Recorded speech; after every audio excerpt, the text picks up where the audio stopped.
고마워. 또 까먹고 했어. 자, 그럼 이게 어떻게 되죠? 파장을 포함해서 빛의 에너지를 나타내라. 아니야, 전달기에 써줄게. 하이프. 는 지원아?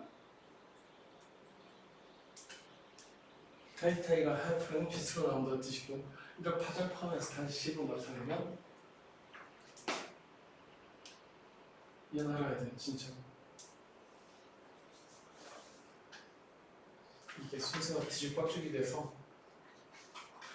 이게 외우는 게 되어버렸는데 이렇게 되니까 그리고 책에서 어떻게 써놓지를 잠깐 컬러는 안 써놨네. 스탑을 했네. 에너지가 없는 얘기는 괜찮아. 뒷페이지에 좀 더 해보니까.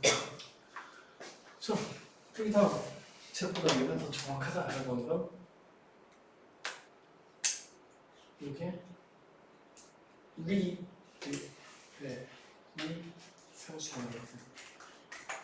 임명 이상 에너지 값이 아니라 실제로 쓰는 상수. 자, 그래서 라이먼이고 파이머고 파시엔 기압이고 그다음에 빛의 파장과 주 양대수의 관계는 이렇게 정리할 수 있다. 람다분의 1은 C분의 R N 제곱분의 1 마이너스 N 제곱분의 1 이란 걸 이해를 하면 뒷페이지까지 끝날 거니까 한번 확인해 보실까?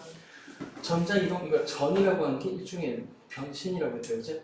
그 다음 원자의 스펙트럼이 C 이대로 나온다는 됐고 뒷페이지가 훨씬 더 중요한 일입니다. 자, 그래서 수소의 선 스펙트럼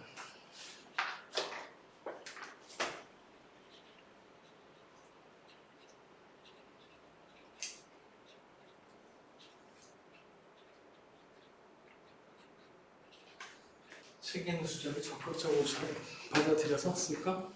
1. 수소의 에너지 준위. 준위란 말은 이제 얘기 안 할래? 영어로 뭐라고? 준위를 영어로 뭐라고 하죠? 네. 레벨이라고 한다고 했다고 했죠? 그 레벨이란 말이라도 충분히 얘기했으니까 지금은 패스하자. 그 살값이 없다는 뜻이었다고 그죠? 그렇지, 레벨업처럼. 그래서 n번째 에너지 준위는이라고 했으니까 딜의 상수가 들어가겠지. 중요한 포인트는 반드시 잊지 말아야 될 건 마이너스 그리고 주 양자수의 제곱에 반비례한다는 거. 요식 얘기하는 거다. 다만 비례 상수는 마이너스 제로라고 쓰고 싶은데 어쩌지? 둘 다 쓰자. 누굴 먼저 쓰지? 얘 먼저 쓰자. 구체적인 숫자는 체커닝하고 얼마로? 13점. 그 뒤에 단위 모르겠지? 뭐라고 읽는 거게? 엘렉트론 볼트라고 읽는다. 그래서 처음 본다는 거니까 참고 1 엘렉트론 볼트는 에너지의 단위인데 1 곱하기 1줄이다. 이건 엘렉트론 볼트라고 한다. 근데 1이 얼마냐면 1.6 곱하기 10의 마이너스 19승이었어. 1.6 곱하기 10 마이너스 19승 줄을 1 엘렉트론 볼트라고 한다.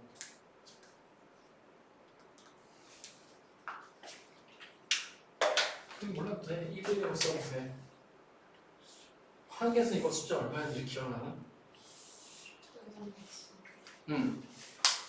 다른 단지 걔는 줄평 켈빈이고 줄평 몰이고 이게 모이스가 아니라 말 그대로 수소인 전자 하나가 가진 엘렉트론의 에너지다. 그래서 다른 걸 쓰지만 그러려니 하시자. 사실 가능합시다. 그 다음 수소의 선 스펙트럼 계열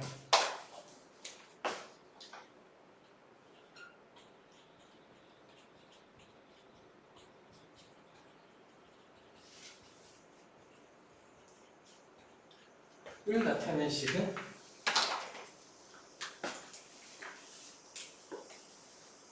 어디 갔냐?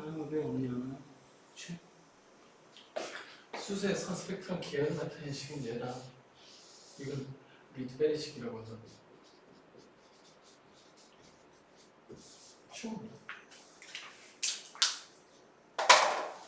하지 말자. 어차피 이거 계산 안 할 것 같다.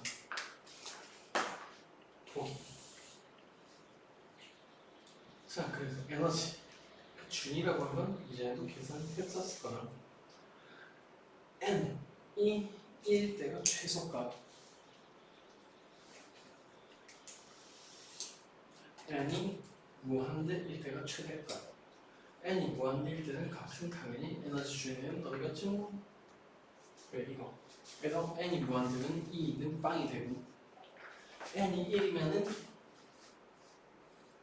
에너지 주에는 마이너스 13.2 엘렉트론 볼트가 될 거고, 이가 최대. 그 다음 자주 나오는 숫자는 조금 익숙해져야 되니까 써놓자. n이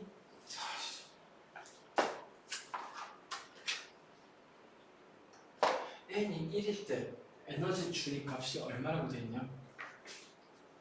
마이너스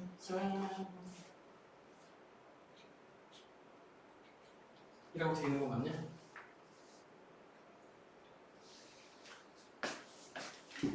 값이 안 나와있네. 나와있네 옆에. 응? n이 이때 왜 3.4야? 치닫면 6이 없구나. 미안. 그럼 4니까 맞네. 그럼 다시 3.4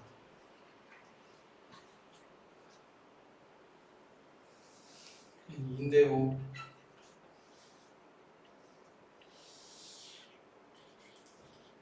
n이 3일 때 값은 얼마라고 되어있죠? 정 몰라도 되겠다.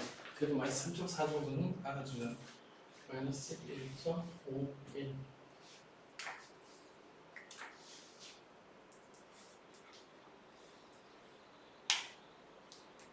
3.4 얘 4분의 1 아닌데?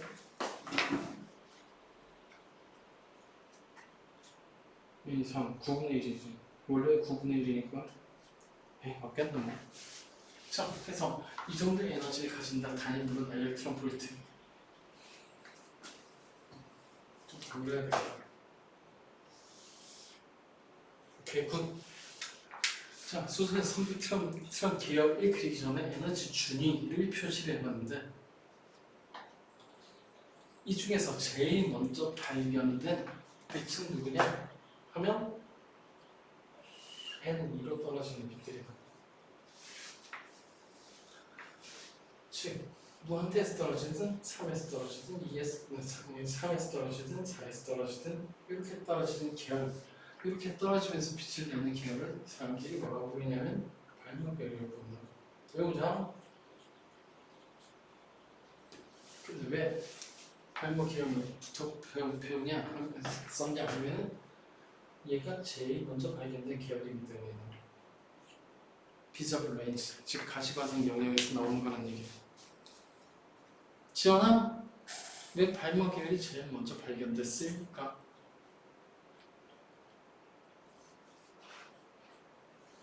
쉽죠? 눈에 보이니까, 그렇죠? 근데 이게 19세기 말 20세기 초까지 난리였기 때문에 발견한 수학 교수가 찾은 저놈의 화학식은 이가 된다고 했죠.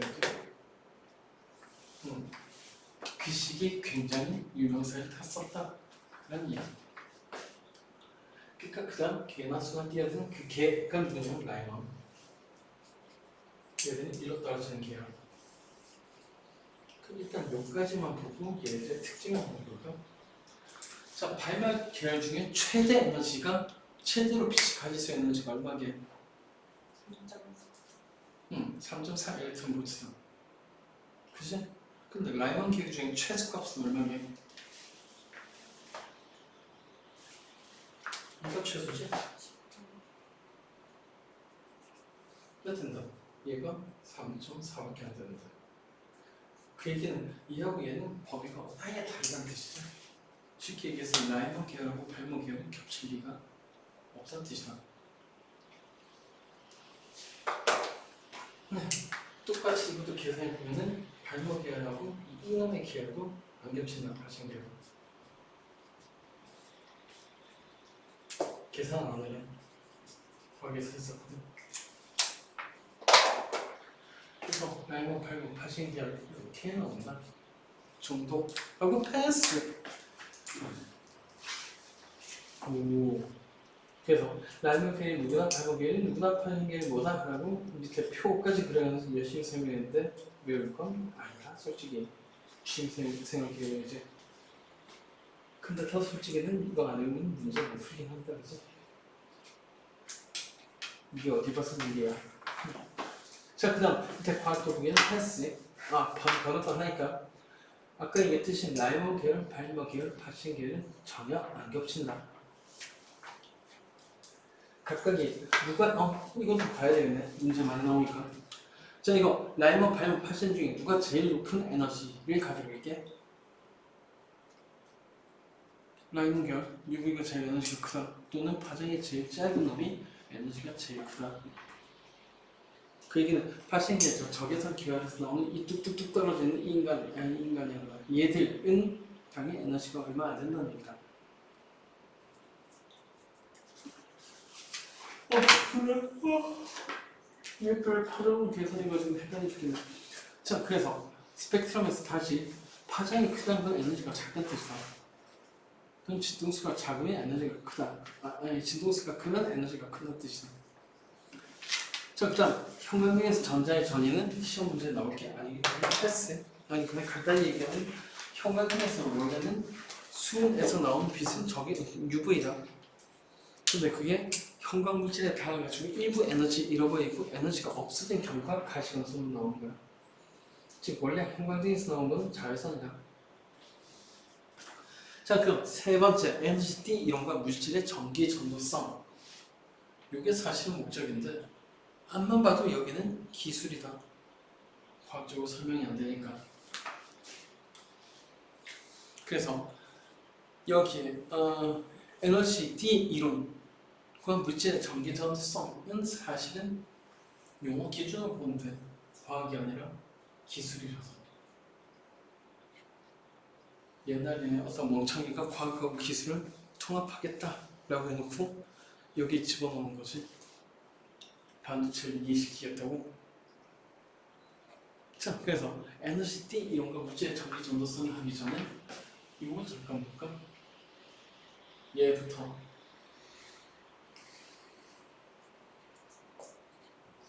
자, 분자 형성. 예를 들어 수소의 분자식은 어떻게 되죠?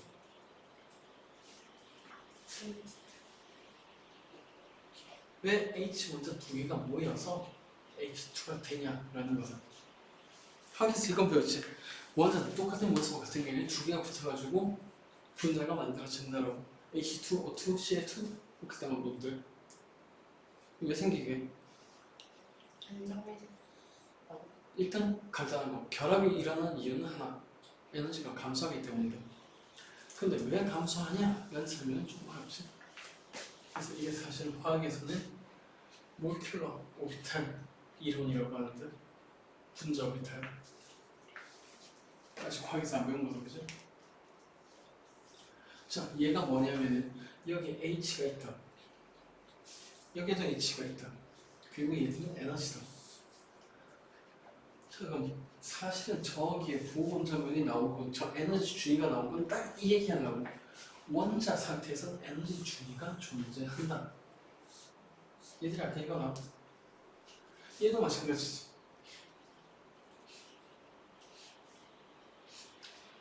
그런데 이 원자하고 이 원자가 만나가지고 H2가 될 때는 이건 분자 오비탈이라는 걸 형성하는데 어려운 얘기인데 뭐 두 개 똑같은 원자니까 얘랑 얘 에너지를 똑같이 얘랑 얘가 같고 얘랑 얘가 같고 얘랑 얘가 같다. 이렇게 에너지가 똑같은 오비탈 두 개가 분자가 만들어지면서 겹치면, 예를 들어 수소 원자하고 다른 수소 원자는 겹치면 된다죠. 저렇게 전자가 겹치면 또는 오비탈이 겹치면 어떤 일이 벌어지냐면 두 오비탈이 합성돼가지고 새로운 두 개의 오비탈을 만들었는데 얘가 분자 오비탈이다. 하나는 에너지 주기가 여기, 하나는 에너지 주기가 여기. 즉 하나는 원래보다 에너지가 높아지고 이런 걸 반결합성이라고 한다.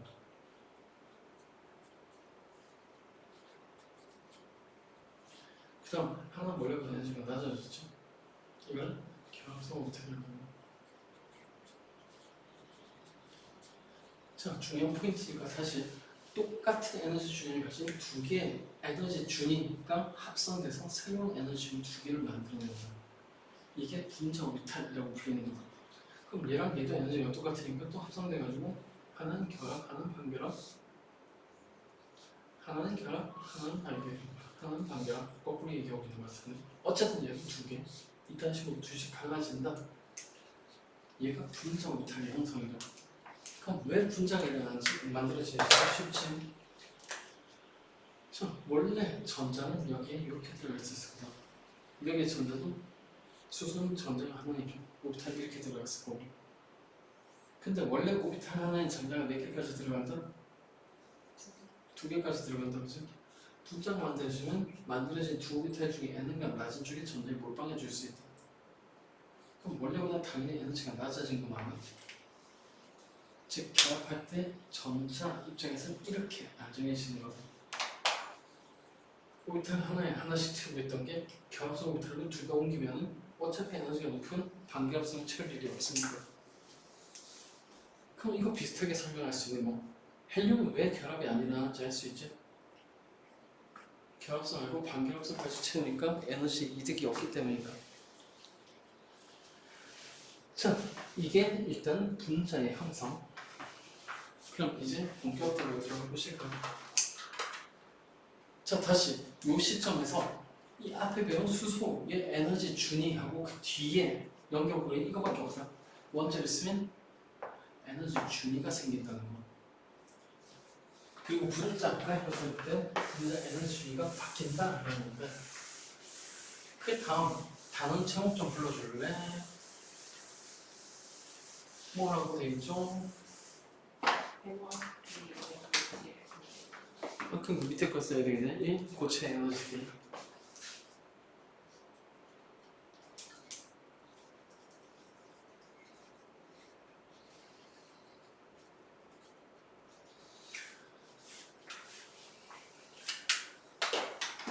난 외국어라 가지고 영어가 더 좋더라.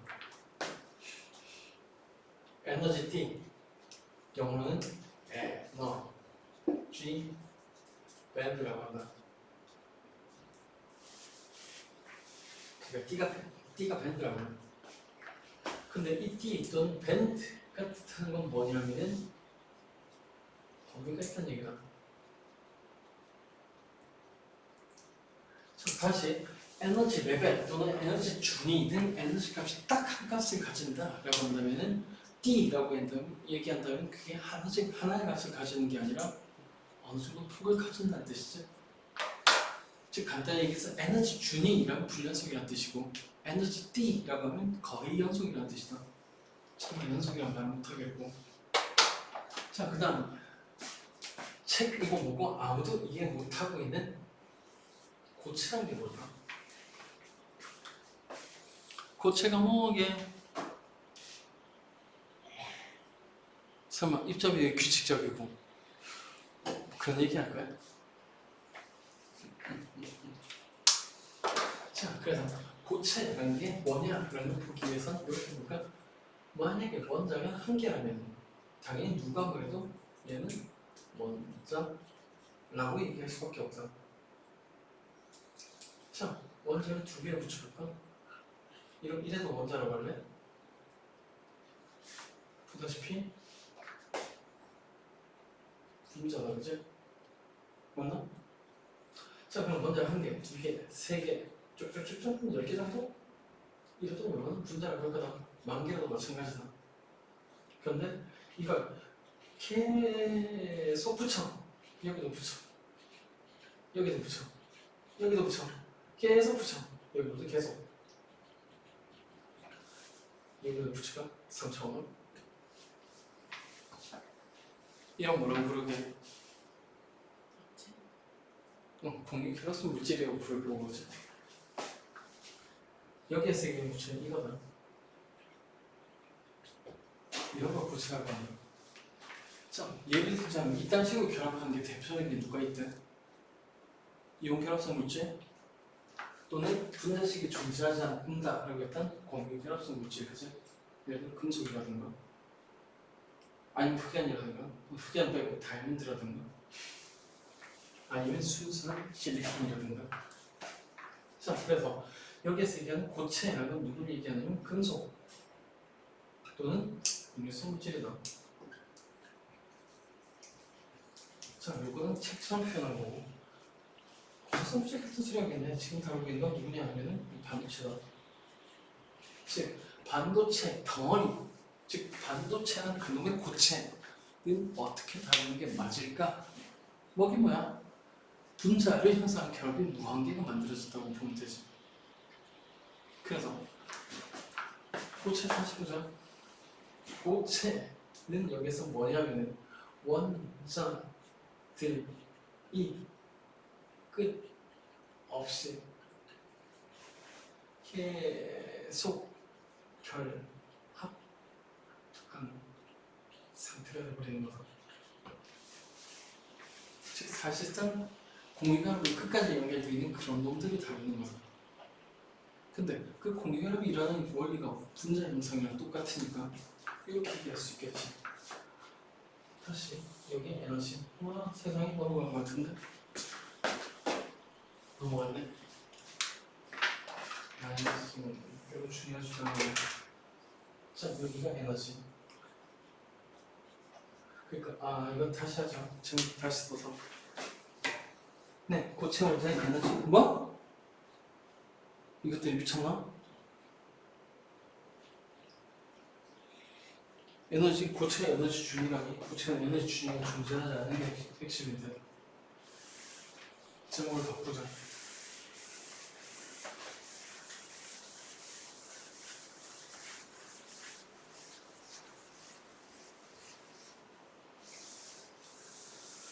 제목은 뭐라고 하냐면 나 이거 잘 읽은 거 찾았어. 왜? 그냥 통째로 안 자르고 지금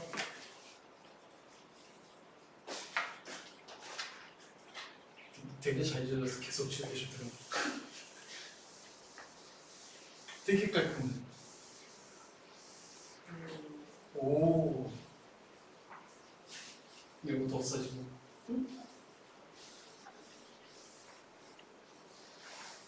그럼 지우개 왜 있는 거야 도대체?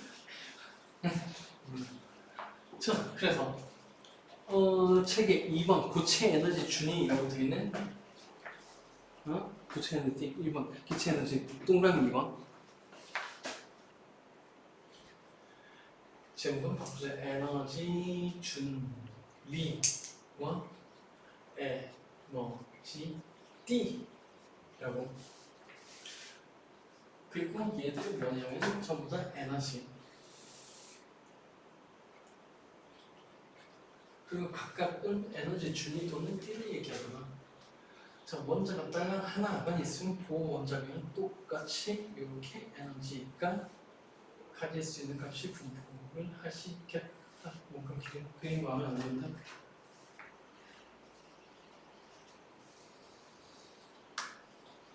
이렇게 해서. 자, 그럼 다시 이거 다른 원자가 하나만 있으면 누가 봐도 이거 원자라고 했다, 그죠? 맞나? 그리고 누가 봐도 저 에너지만 포함이 되니까 에너지가 연속이라고 할 수 있냐? 없죠? 이거 누가 봐도 에너지 줍니다.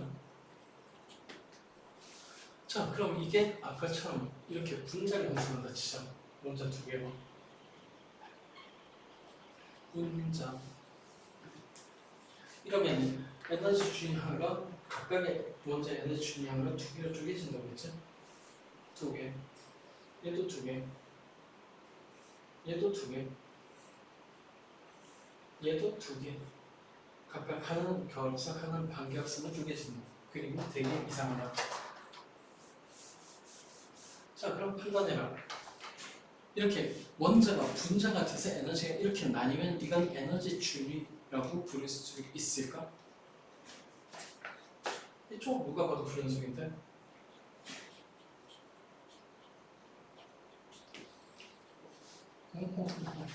이제는 폭주를 할까?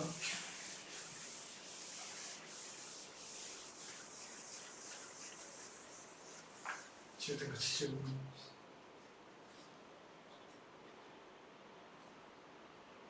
누구 찍었지? 몰라. 어쨌든 되게 잘 지웠지.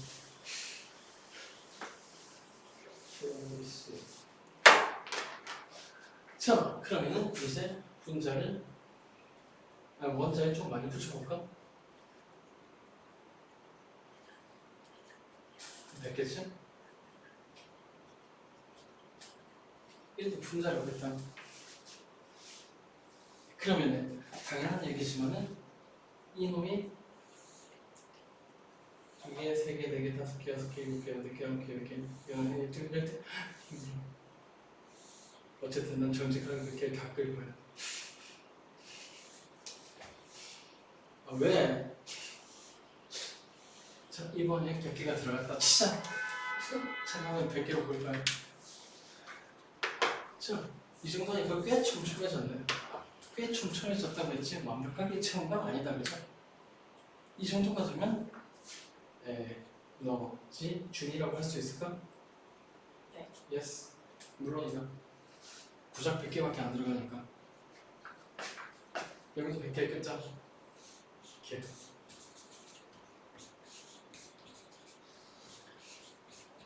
아, 몰라. 저거 관심 없고. 자, 그러면 이제 좀 제대로 폭주해볼까?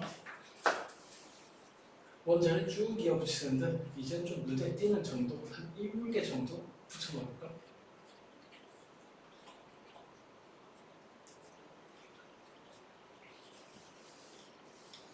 그러면 이제 특정 범위에 선을 6 곱하기 10의 23분의 1 계속 끄면 되겠다, 그죠? 맞냐?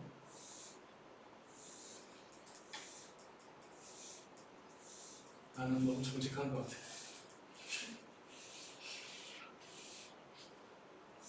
자, 이러면은 요 좁은 공간 안에 당연하게 이렇게 얘기할 수 있겠네. 에너지 준위가 6 곱하기 10의 23승계 정도가 여기에 들어있다는 거죠. 그래서 다시 물어보죠. 이 정도가 되면 이제 이거 에너지 준위라고 할 수 있겠네. 네. 물론 확대하면 불연속이지. 근데 이 정도가 되면 이건 사실상 연속이 된다. 거연속이 촘촘하니까. 그래서 이건 에너지 준위가 아니라 뭐라고 부른다? 에너지가 특정 범위를 가지고 있으니까 에너지 D라고 부른다. 즉, 뭔 소리냐면 눈에 보일 정도로 덩어리 가져 있는 고체가 전체가 결합하고 있으면 대체 결합은 몇 개가 중첩됐을까? 아마 이보다 많겠지? 즉, 이 정도가 되면 이제 더 이상 에너지 준위라고 할 수 없다라는 뜻이다. 그러니까 범위가 있는 어떤 그 에너지를 가질 수 있는 특정한 범위가 있다는 뜻이고, 얘랑 똑같은 얘기가 지금 얘 100개짜리다. 얘는 7개짜리고.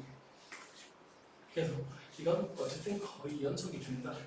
그러면 결국 이거는 이 사이에 어딘가에 준위의 전자가 존재가 가능하겠죠. 이 중에 특정 값을 가지는 전자가 존재할 거다. 그 다음 여기는 원래 누구였냐면 얘에서 아무도 없는데 전자가 존재가 안 된다. 아, 귀찮아. 그래서 이렇게 폭을 가지는 걸 에너지 D라고 할 거고, 그럼 어떤 관점에서는 6에서 6까지는 존재 가능, 여기는 불가능, 여기는 가능, 여기는 불가능. 그러니까 이렇게 나눌 수도 있겠네. 여기는 금지된 D, D의 핵심 개념 그러니까 범위가 있다는 거다. 그러니까 이 값의 에너지, 이 정도 범위의 에너지는 전자가 가질 수 없다라는 뜻에서 이제 D라고 한다. 누가 그 과학적으로 사실 그냥 얘랑 똑같이 가질 수 없는 거. 얘는 허용된 D라고 한다. 거기만 전자가 존재 가능한 얘는 불가능한 듯. 그러니까 이렇게 해봐. 허용된 D는 전자가 존재 가능. 이제 D는 전자가 존재 불가능. 이거 참 디테일하게 잘 보여놓네. 그래서 요건 또 다른 말로 실제로 전자가 존재하는 D는 얘랑 얘니까 전자가 존재할 수 없는 부분 얘는 또다시 D 틈 또는 밴드갭 얘가 더 이쁜데 밴드갭이 이라고 하다. 이러면 에너지 D하고 기타 등등 써먹는 얘는 D 간격이었네. 에너지 D 틈. 네. 그럼 이 페이지 다 끝났을 테니까 다시 한번 볼까? 자, 고체 원자의 에너지 준위라고 했는데 원자가 하나일 때 이걸 다 그다음 원자가 두 개 될 때 뭔가 내가 그린 이랑 다르다 그랬죠? 뭐냐면 그 결합할 때 내부 껍질에 있는 전자는 공유할 필요가 없고 띠를 만들 이유도 없다. 각각 독립돼서 존재하니까. 그런데 중첩이 됐다라고 하는 부분은 어딘지 몰라. 거기라면은 이제 D가 생성되기 시작한다. 그래서 원자 한 개, 두 개, 세 개일 때까지는 에너지 준이라고 할 수 있겠지만은 이게 원자가 더럽게 많으면 이게 연속인지 부연속인지 알게 뭐야. 거의 연속으로 보이는 거야. 그럼 이때는 더 이상 에너지 준이라고 부를 수 없다는 뜻이다. 그래서 에너지 준이 대신 에너지 D라는 용어를 쓴다는 얘기고 그 다음 에너지 D의 구조, 허용된 D는 뭐냐면 원래 원자의 에너지 준위가 중첩돼서 만들어진 D다 그죠?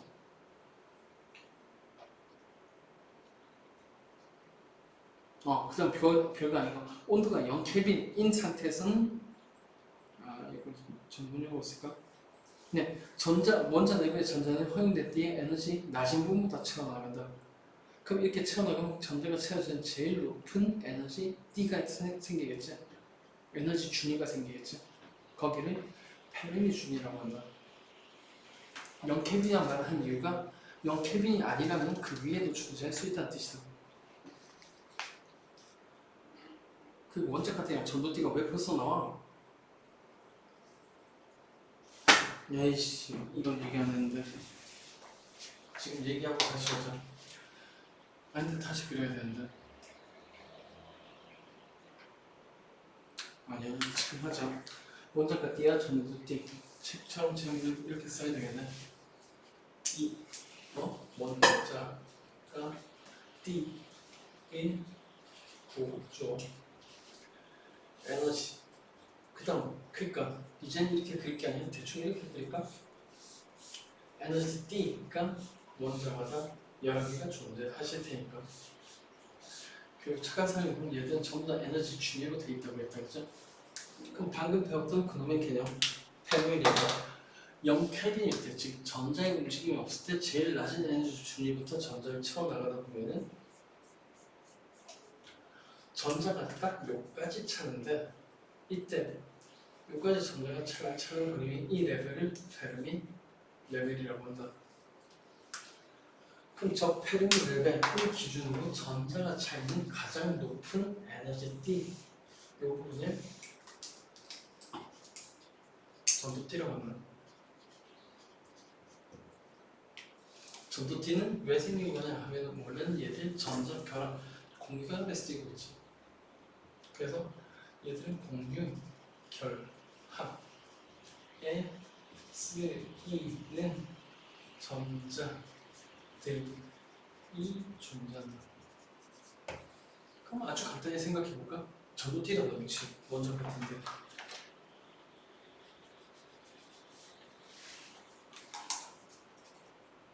깽 원자 같은 공유결합에 쓰이는 전자들이 원자과 전자지 걔들이 채워준 게 여기란 뜻이다. 근데 지금 곧 따질 게 저 도체의 에너지 전도성을 따지구나. 그 전도성은 자유전자가 결정하겠지? 질문이다. 원자과 D에 있는 전자들은 움직일 수 있을까? 없을까?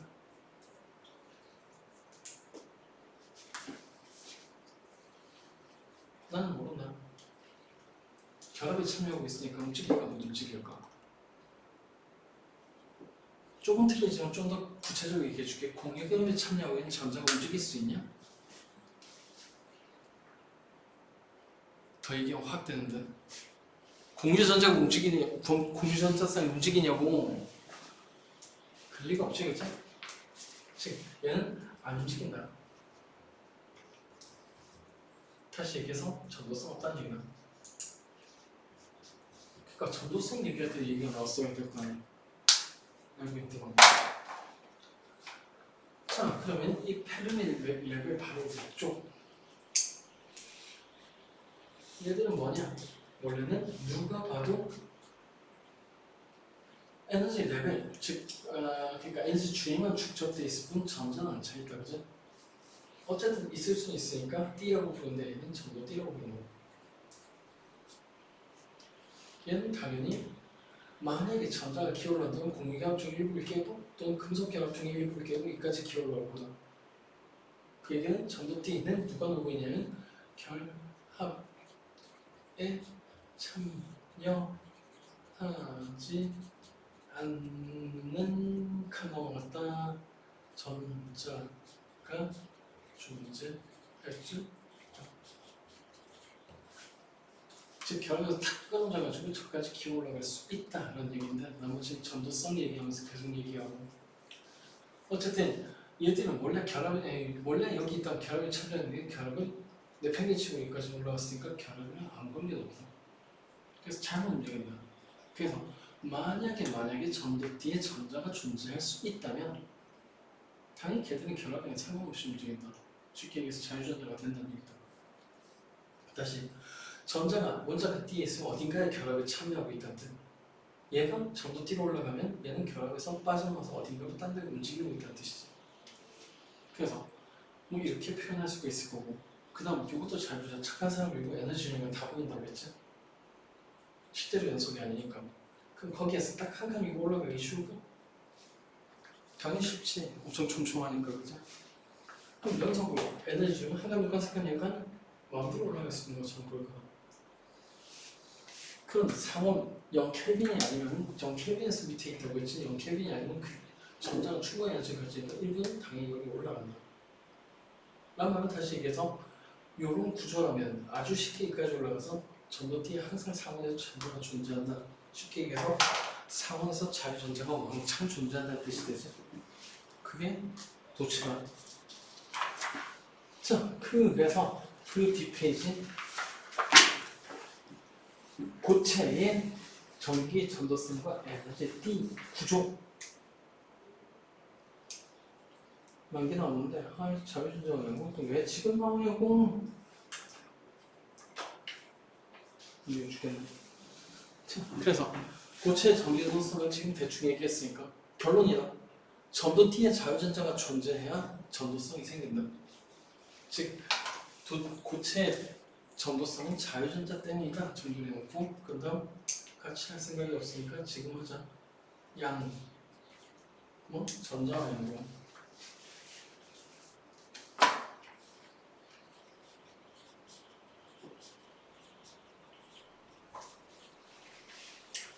그 에너지 D 구조에서 배가 고프다.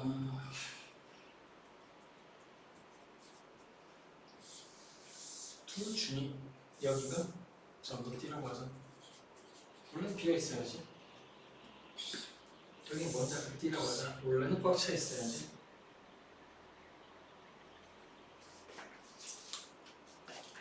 잠깐만.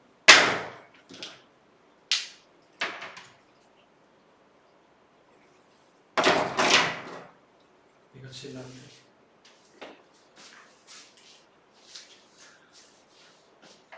잠깐만 던져줄 말이 없을까? 이게 먼저 같이 라고 하죠. 아까 그린 그림이 왜 다르게 왜 떨어져 있냐라고 조금 이따 잠시 해보시고 아니 근데 순서 진짜 마음에 안 들어 죽겠네. 자 그러면 0 켈빈에서는 이게 이런 식으로 나눴다는 건 아까 얘기했던 그놈의 페르미력이 딱 여기까지 차 있었던 뜻이다. 그리고 사실 이게 굉장히 뜨뜻하다. 이게 우연하게 원자과 원자기 에너지 D의 중간을 딱 자르고 지나가는 경우는 별로 없다는 얘기야. 사실 꽤 많은데 어쨌든 이때 페르미력이 차근차근 그 얘기는 0 켈빈에서는 원자과 D에는 전자가 존재하고 전도 D에는 전자가 존재하지 않는다는 뜻이다. 그런데 이게 0 켈빈이 아니다 또는 상온이다 또는 온도가 높다 또는 에너지가 좀 많이 들어갔다 라고 한다면 이 원자과 D에는 전자 중에 일부는 전도 D로 기울어갈 수 있다는 얘기다. 물론 이건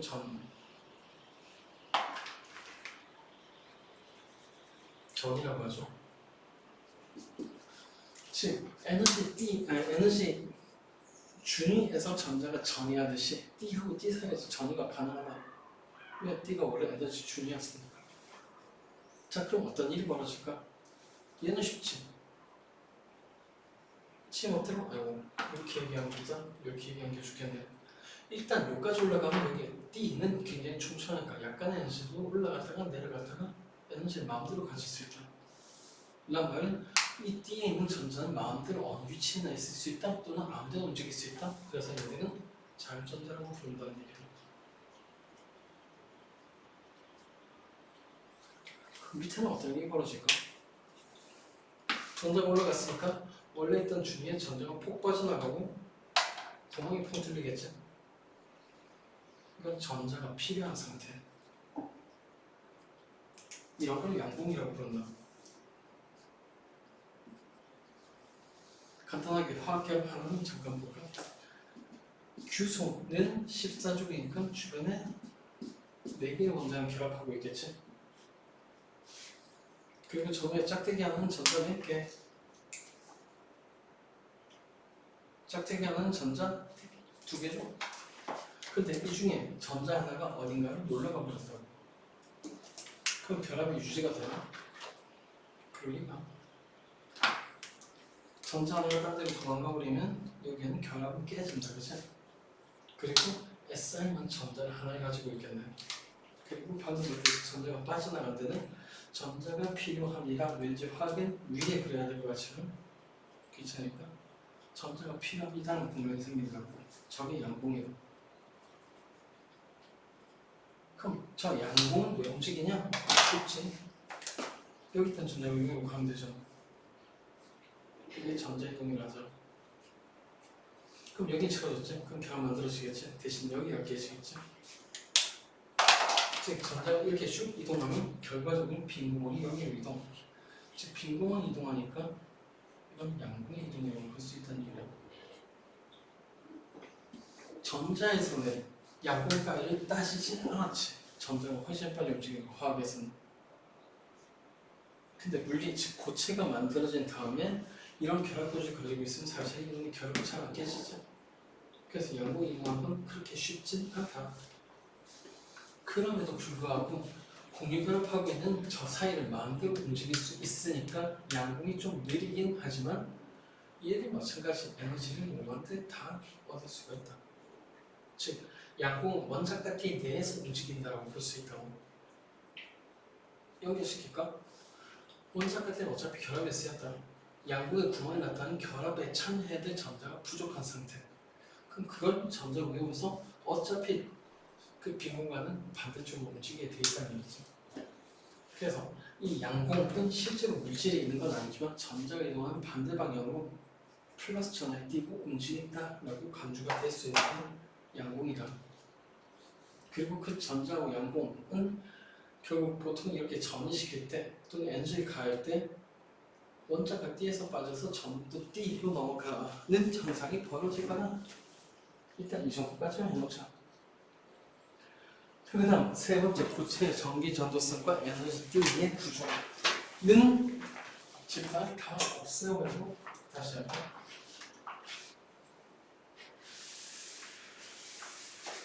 다시 얘기하자면 이건 물리가 아닙니다. 아무리 좋게 봐줘도 기술이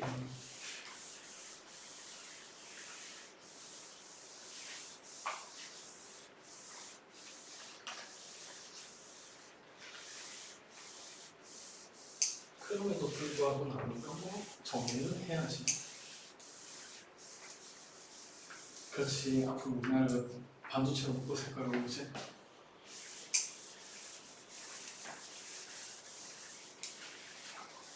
전 국민 공돌이를 만드는 거야.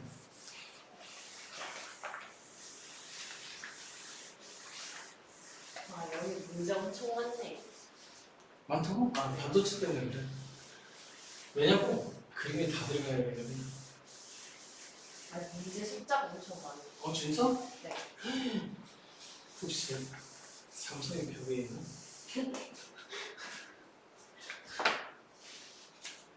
아니 대체 안기가 온 게 문제가 이렇게 많이 나오는 이유가 뭐야?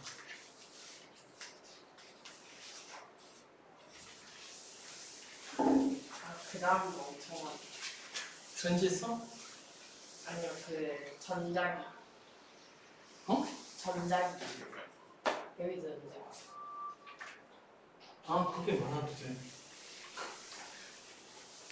거긴 기술이 아니거든. 아 곤란한 게 있긴 하네. 산수 계산이 좀 들어간다. 자 어쨌든 고체 전기 전도성과 에너지 뭐? 말이 왜 이렇게 길어?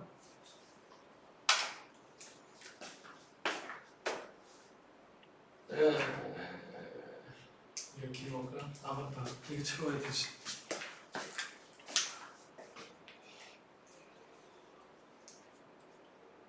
야 오디오 피었다. 뭐라도 말 좀 해봐. 이거 채우구나. 커피도 한잔 마시고 빨리 뭐라도 말해봐. 말 지연아 네. 날 웃겨줘 플리즈.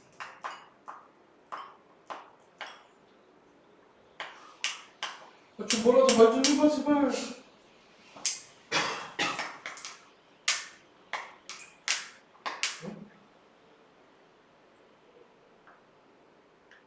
다 쓴 거 아니지? 다 쓴 게 아니라 밖으로 튀었어.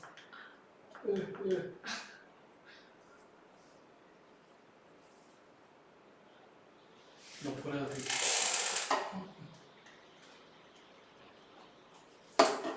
뭐가 계속 묻는데?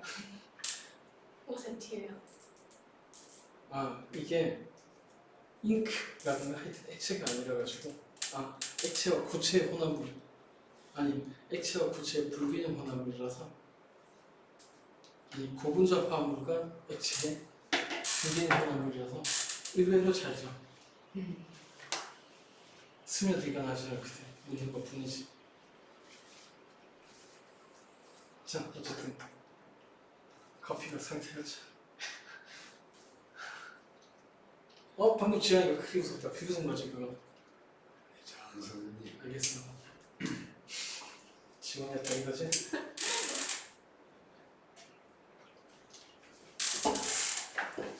그럼 지원 니네 왜안 웃는데? 알겠어. 안 웃기다 이거지?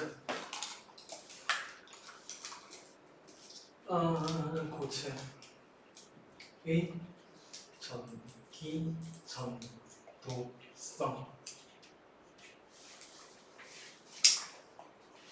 제목을 쌀랭무시하고 이렇게 쓴 이유가 내 멋대로 쓰려고. 그래서 도체 그러니까 고체는 전기 전도성에 따라 전연체라고 있냐 부도체라고 있냐. 우와 이게 뭔가 열심히 있게 생각보다 말하네. 전연체 또는 부도체.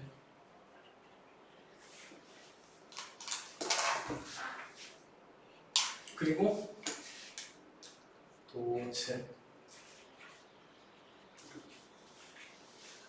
얘들이 이렇게 나뉘는 이유는 어디까지나 에너지의 분포가 다르기 때문에, 더 정확하게는 에너지의 분포와 패러밀 레벨이 다르기 때문이에요.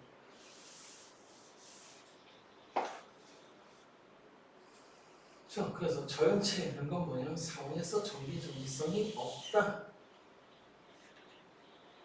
라는 뜻인데 책을 컨닝해서 책과 다르게 만들어내죠.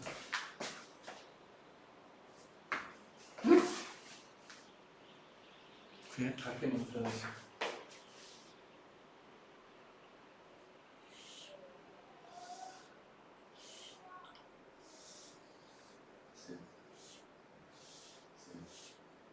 말해라. 오늘 왜 틀렸어요? 응? 오늘 왜 틀렸어요? 다시 물어? 언제부터 이랬을까? 그니까 왜? 변한 게 없는데? 아니 이게 아니라 뭐였더라? 어디 갔지? 이야 지원이 뭔가 시야가 되게 넓다.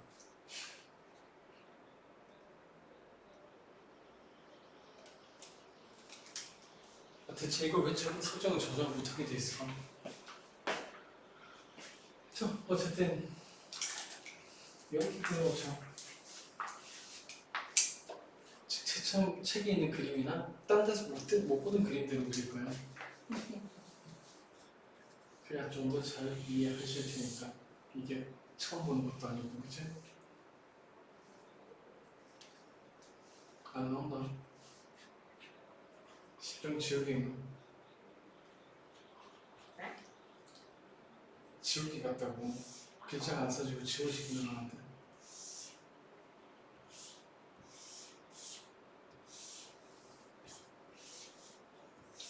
마음에 기억. 지금 물질마다 에너지는 다 다르다. 다 다릅니다.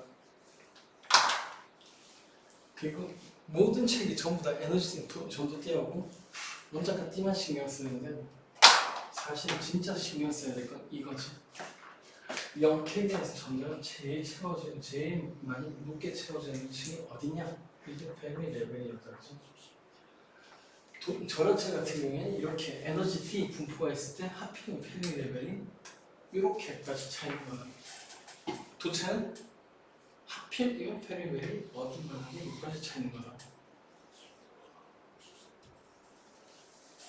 이게 도체하고 저런체, 부도체의 차이예요.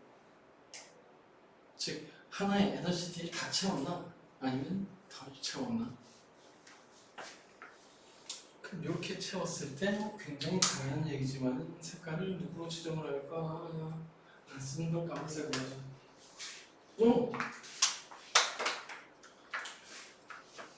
안 쓰는 건 아닌데. 그럼 이 까만색 색칠한 부분이 누가 된다? 원작가 D가 되거든. 전도성이랑 아무 관계 없는데 도체의 경우에는 그러면 원작가 D가 요게 되겠죠? 그러면 책의 그림은 도체는 D 하나만 그려놨겠지만 그렇지 않아. 참 여러 D 있는 것 중에 전자가 채워진 가장 높은 에너지 레벨이 결과적으로는 원작가 D가 된다는 얘기다. 색깔이 좀 튀면 빨간색 가지고 이렇게 얘기할 수 있겠네. 전도 D라고. 물론 얘는 여기가 전도 D가 될 거야.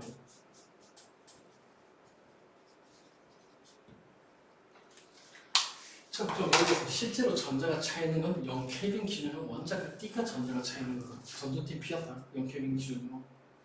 얘도 마찬가지. 원자가 D엔 전자가 가득하고 이게 원래 허용되지 않는 레벨. 전도 D엔 전자가 있을 리가 없다. 이런 얘기지. 그러면 얘들 왜 전기 전도성이 뛰냐 하면 아까 했던 거 간단한 거죠. 전도 D도 원래 비어있지만 만약에 전도 D에 있는 전자는 전자가 있다면 얘는 자유전자라고 했죠. 그리고 자유전자가 준다면 전도성이 생긴다. 그럼 앞에 있는 먼저 볼까? 부도체, 절하체. 얘는 전기 전도성이 있으려면 어떻게 하면 되나? 이 원자가 있는 전자를 에너지 줘서 여기까지 슉 전이시켜서 전도T 올려주면 될 거 아니야. 그래서 절연체는 전기가 통할 수 있다. 부도체는 저 NCT 구조에 보다시피 충분한 에너지를 가해줘가지고 전도띠로 올리면 전기 잘 통한다. 저건 내가 증명할 수 있다. 3번 볼트의 감전된 적이 있거든. 아, 나무젓가락 가지고. 네? 3번 볼트의 유도전력을 만들어내는 유도 코일에 작동 중에 귀찮아가지고 죽긴 싫으니까 공장각 끼고 나무젓가락 가지고 뭔가를 조작했거든. 근데 전기 잘 통하대. 고무고 나무고 전기 잘 통한다. 전화만 충분하면. 그 부모님처럼 그래도. 유도 코일은 그렇게 전압을 올리면 전류는 작아지거든. 어차피 죽는 건 전류 때문에. 이건 기분 되게 나쁘더라. 그냥 똑똑했었는데. 어떤 느낌이에요? 투하면 난 푸는 느낌 같은 거. 온몸이 막 파르르해요. 뭐 그렇게는 안 돼. 그 정도는 아니야. 자, 어쨌든 이거 딱 보니까 일단 얘 경험을 한번 볼까? 그럼 얘는 전도띠에 자유전자가 존재하려면 슬그머니 가서 쭉 올라가면 되겠네. 자, 이 전자전이 둘을 한번 비교해 볼까? 누가 쉬워 보이냐? 당연히 도체. 그냥 그대로 연결된 사진하고 그냥 올라가면 될 거 아니야. 전부 다 연결되어 있는데. 그런데 얘는 여기 사이에 띠틈에 해당하는 이만 띠틈에 해당하는 만큼 에너지 있어야 올라갈 수 있는 거 아니야? 맞냐? 즉 간단히 얘기해서 얘는 전이가 매우 어렵다. 그 얘기 다시 얘기해서 전도띠에 자유전자가 적다. 차마 없다고는 얘기 못하겠고 거의 없다는 뜻이다. 그러니까 전도띠에 자유전자가 없으니까 얘는 전도성이 매우 적다. 적다? 작다? 소리는 적다지? 적다. 그래서 절연체라고 부르는 거다. 즉 절연체가 절연체인 이유는 간단히 얘기해서 원자가 D와 전도띠 사이에 D 틈이 이렇게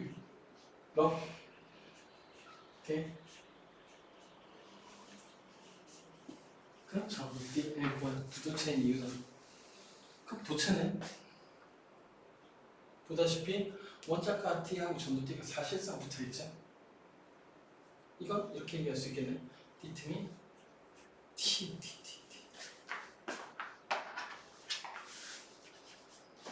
D 틈이 거의 없다. 그게 0켈빈만 아니라면 1켈빈만 돼도 전도띠에 전자가 돌아다닐 수 있다는 뜻이다. 그럼 4온 정도라면 엄청난 양이 존재하겠지. 그래서 4온에서 전기가 매우 잘 통한다. 자, 그럼 빠진 거 또는 사실상의 주인공. 사람들이 촬영에 맞이하는 부도체의 정체가 뭔지를 알려주는 거. 그림도 그릴까?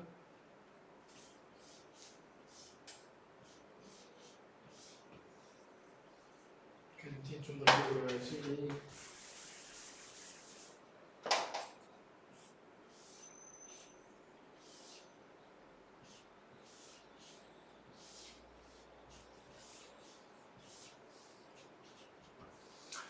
자, 어쨌든 무제마다 NCT 구조는 다 다르니까 이렇게 그려놓고 페르미 레벨을 표시해볼까?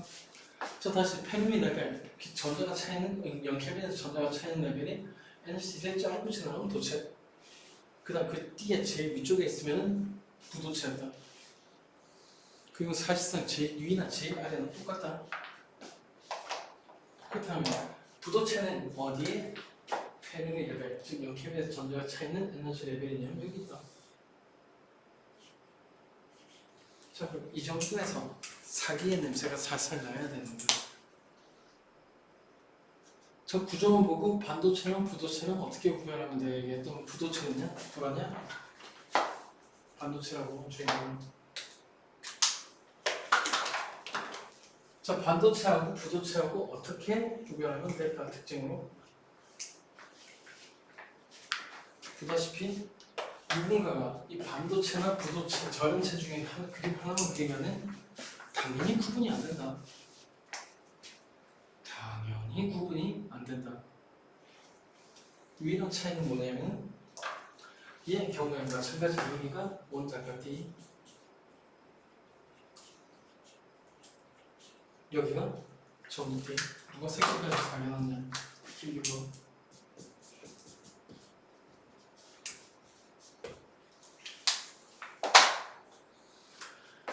얘도 그림 보면 여기에서 여기까지 정리해야지 전기 전도성이 생기고 마찬가지다. 근데 얘는 이렇게만 표현할까? 전이가 매우 어렵진 않고 어렵다. 표현이 매우 살짝 달라진 것 뿐이다.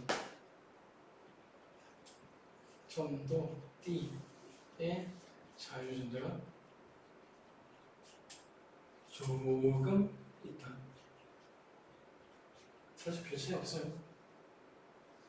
그래서 결론 전도성이 작다. 사실대로 얘기를 해줄게. 전도성을 얘기하면 저련체의 경우엔 전기 전도성이 대략 10의 마이너스 15승 정도가 된다. 근데 도체는 10의 10승 정도가 된다. 반도체는 놀랍게도 저련체와 부도체의 중간 정도 10의 10승 정도, 10의 1승 정도 된다. 말이 좋지, 그치? 10의 1승은 분명히 10의 마이너스 15승하고 10의 10승 사이에 있는 게 중간쯤에 있는 게 맞다. 말이 좋지, 그지?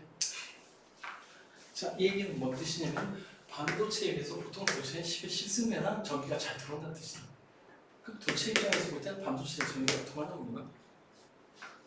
안 통하는 거지.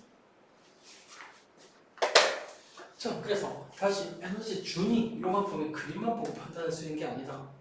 뭘 보고 판단해야 되냐면 얘가 그래도 얘보다는 쉽다. 그러니까 어렵다고 표현하지. 그냥 얘는 띠틈이 드럽게까지는 아니고 넓다. 책에 분명히 좁다라고 되어 있겠지만 개뿔 좁기는 엄청 넓은데. 자, 그래서 결론 반도체라는 건 뭐냐면 사실상 부도체고 구분이 안 됐다는 얘기야. 뭔가 다른 용도로 쓸 수 있긴 한데. 그래서 얘 이렇게 정리해줄까? 얘 부도체와 별 차이 없다. 책의 표현이야. 반도체의 뭔가 가운데 뭔가 특수하다라고 얘기하겠지만 사실 똑같은 놈들이야. 반도체나 부도체나 유일한 차이는 띠틈이 넓은가 좁은가 밖에 없다. 그래서 에너지틱 구조는 이 정도로 얘기했으니까 전자 이동 볼까? 도체는 자유롭다. 그러니까 전도체에 자유전자가 존재할 수 있다. 그러니까 사용해서 항상 전기가 전통한다. 그러니까 전기 전도성이 좋다. 근데 부도체는 부도체랑 반도체는 같이 설명되어 있는 게 있네. 전류는 어쨌든 원자가 D의 전자가 전도 T까지 올라가야 된다. 그래서 양극하고 전자가 생겨야 된다. 그런데 저런체는 T팀이 넓어가지고 사실상 전이 불가능. 그래서 전기 전도성이 거의 없는 거다. 그런데 얘는 T팀이 좁긴 개뿔. T팀이 덜 넓어서 원자가 T에서 전도 T로 전자가 이동될 가능성이 조금 더 크다. 그래서 물론 부도체보다는 전기가 10의 10승배 이상 잘 통하는 게 맞긴 하다. 근데 저런체 전기 전도성이 빵이다. 그래서 순수한 부도체에 전류 통하게 하면 전기 안 통한다. 절대로. 아, 참고. 혹시 저항이라고 본 적 있냐? 전기회로 중에 저항?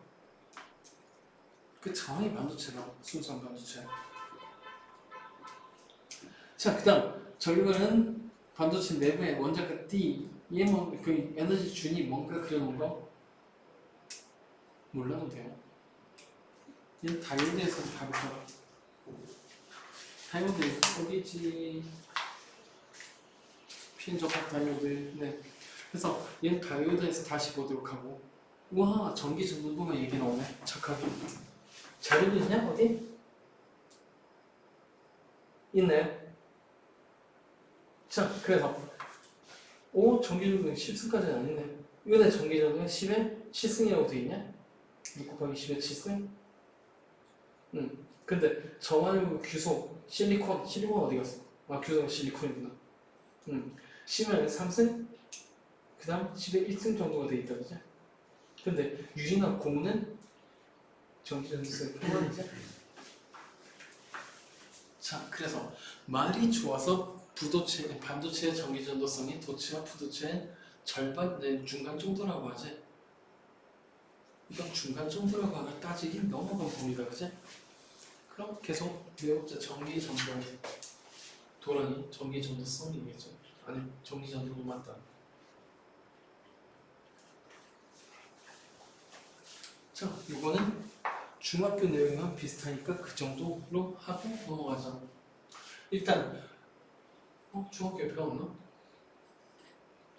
그냥 시고 하자. 도체의 저항은 길이에 비례한다. 왜냐하면 전자가 축도를 자주 하게 되니까. 그 다음 전기의 저항은 단면적인 반비례한다. 왜냐하면 길이 넓으면 동시에 많은 전자가 지날 수 있기 때문이다.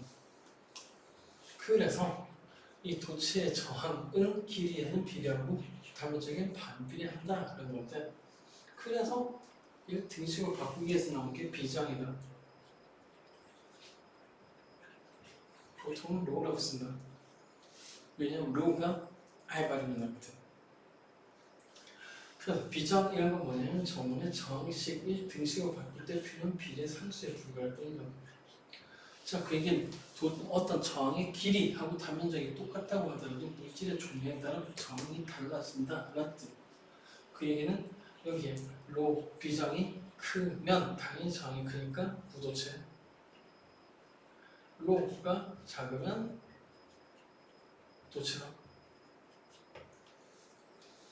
그럼 이렇게 비장을 정의해 두고 초등학교부터 나오는 그놈의 전기 전도도는 뭐냐면 보통 E라고 쓸 건데 뭐라고 썼을까요? 시그마? 왜 시그마? D 전도 책처럼 시그마라고 하죠. 이 시그마는 정의가 단순히 5분의 1로 정의되어 있다. 지금 뭔 소리냐고? 비장이 크면 부도체, 그러니까 비장이 크면 전기 전도도는 낮겠지 뭐. 그래서 전기 전도도는 그냥 단순히 비장의 역수다 정기를 넣고 갖다 버리시고, 초등학교, 중학교의 그 전기 전도도의 정의가 이렇다 이런 얘기. 자, 그럼 이제 진짜 주인공 나오네. 반도체. 이걸 배우려고 지금까지 보호원자물을 하고 에너지 D 구조를 배우고 양봉, 전자 이런 걸 배우고 난리가 났겠지. 갑자기 다 안 지워져요. 그럼 용언하고 끝낼 거니까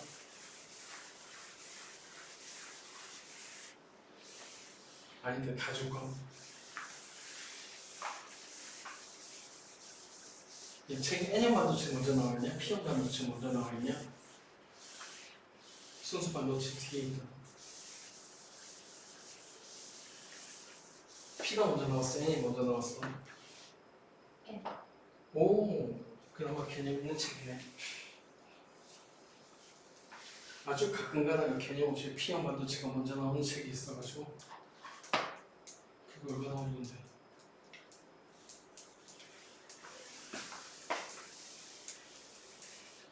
아, 이거 진짜 좋다는 거.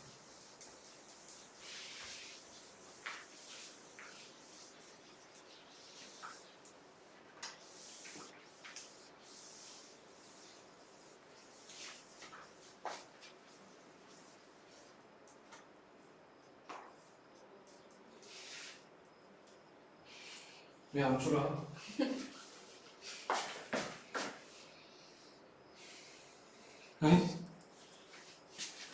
자, 그럼 이제부터 헛소리를 해볼까? 반도체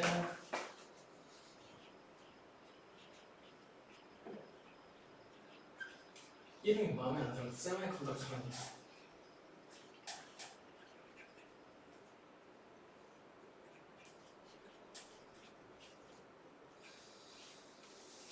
자, 그래서 처음으로는 고유 반도체 번호가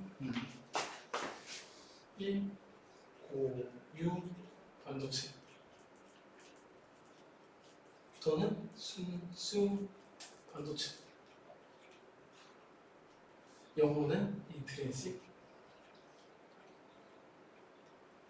세마이 컨덕터. 뭔가 중요해 보이지만 결론을 내자면 고유 반도체는 반도체를 이렇게 정의할 수 있다.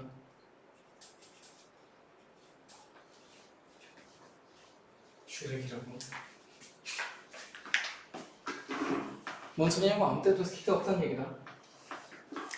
자, 그래서 고유 반도체는 책으로 읽고 그냥 넘어가니까 불순물 없이 완벽한 결정 구조를 가는 반도체가 뭔가 좋아 보이지? 나전자, 양이나 자유전자 수가 매우 적다. 뭔 소리 이게? 쓸데없다는 소리다. 전도성 없으니까. 다시 얘기하자면 순수 반도체는 아무짝에도 쓸모가 없다. 농담 아니야. 그 다음 2번 내가 좋아하는 설명이네. 도체와 전체 중간 정도 거죠. 그 다음 순수 반도체는 고체 내 규소 원자는 4개의 공유를 한다 라는데 보다시피 옆에 그림 보면 완벽하게 이쁜 공유를 하고 있지. 그런데 문제가 있다. 공유력에 쓰인 전자를 움직일 수 있다고 없다고? 없지. 그러니까 전기전승이 있을 수가 없지. 자, 그래서 고유 반도체는 다시 얘기했죠. 아무짝에도 쓸모가 없다. 자, 그 다음 불순물 반도체.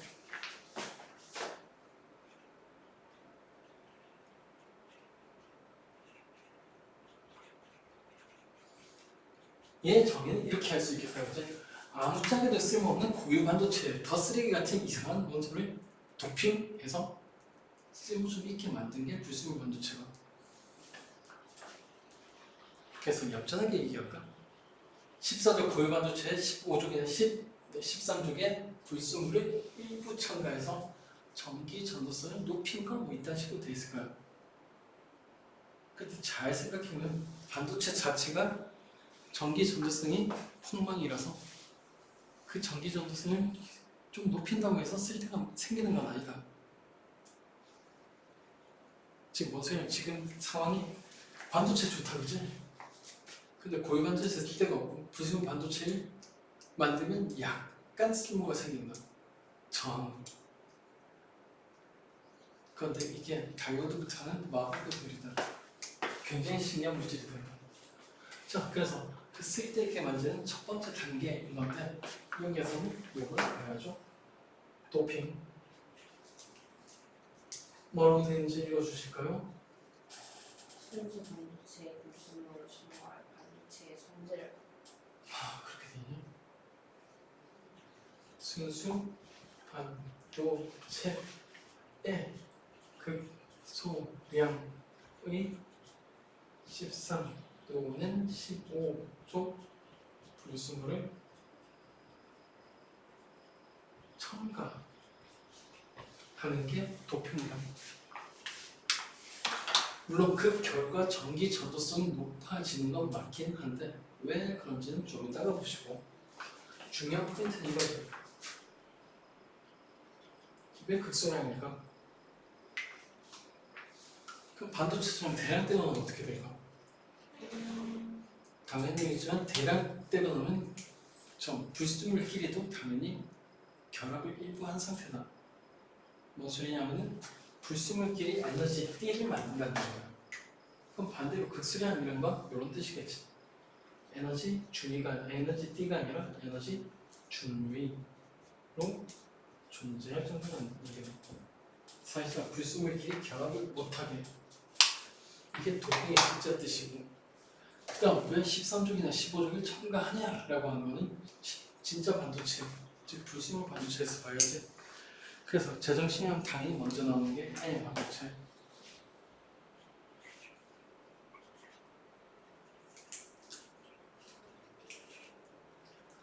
저 이름을 왜 N형 반도체라고 하냐면 네거티브 타입 세미컨덕터,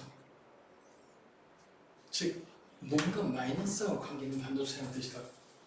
그리고 보통 책은 플러스를 좋아하기 때문에 벤자민 프랭클린 같이 충분한 애들은 P형을 먼저 쓰는 경우도 있긴 하다.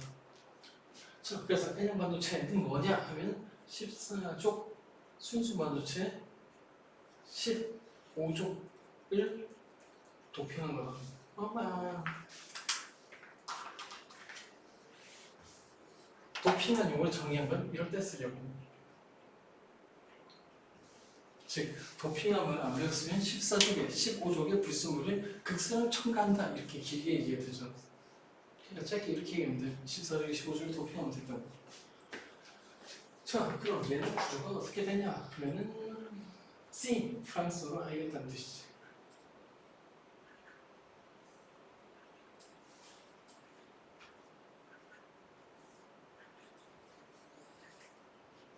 아까 순수 반도체를 안 그렸던 이유는 지금 그릴거야. 순수한 반도체는 전부 다 공유결합으로 이루어져 있으니까 이딴 식이거든. 그 도핑 이런 건 뭐냐면 이 원자 중에 일부를 다른 걸로 치환, 구체적으로 14족인 Si 대신 15족 만만한 게 누가 있을까? 질소 좀 그럴 것 같고 그만 말하면 되지. 질소 밑에 누가 있죠? 인이 있다 그죠? 그래서 이렇게 가지고 치환해버릴 거야. 평. 그럼 주변 전부 다 14족인데 얘만 15족이 들어갔다. 15족은 채우는 전자수가 몇 개죠? 5개다 그죠? 그럼 공유랑 4개 하고도 전자가 하나 남는 거 맞나? 자, 그래서 4개 구별하고도 하나는 갈 데가 없다. 그러니까 우리는 여기에 집중을 한다. 이 전자. 말로 표현은 문제 보죠. 저긴 전자는 이렇게 얘기할 수 있겠는데 주변에 전자 4개 주고 남는 전자 쉽게 얘기해서 결합에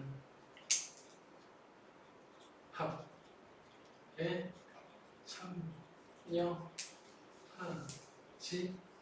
않는 전자라고. 자, 지금 기억해야 될 거. 저 인은 도핑된 거다.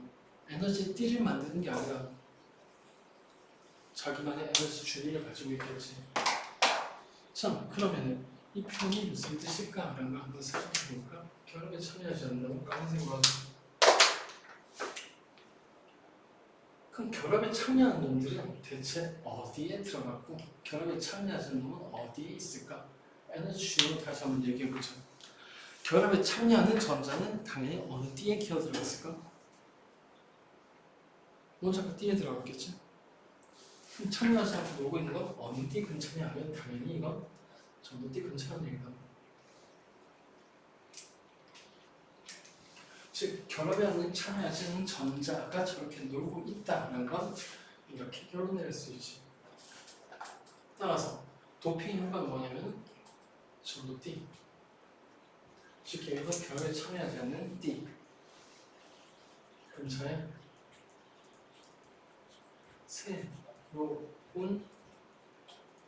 새로운 말 이렇게 얘기하지. 전자가 채워진 새로운 에너지 준비 생성한 게 도핑의 효과가 된다. 지원아, 칠판에 쓴 점을 빨리 머릿속에 넣어놔라. 외우라고 할 거다. 이거 몇 초 줄까? 다 됐지? 얘기해봐.